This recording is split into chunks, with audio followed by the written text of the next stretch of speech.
Here in the photo gallery at the moment, and one of the things you can do is choose your own photos if you want, like digital ones and that sort of thing. So I'm just going to show you quickly.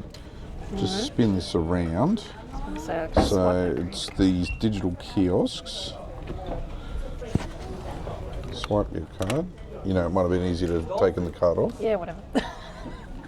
All right. Continue. And when you swipe your card, it actually gives you all the photos that have been taken, and from here you can order a package. You can choose your digital prints, print only, digital only, choose a pack.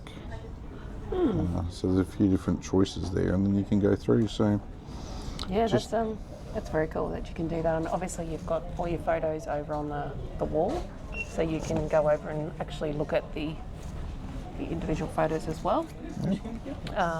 And I think you can just go and take those up if you just want to purchase an actual photo.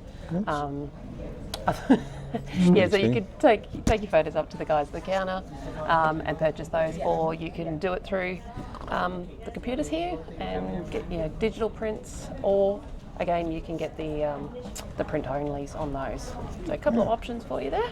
Yeah, so there you go. That's a quick rundown on the Pacific Encounter P&O ship and the photo package.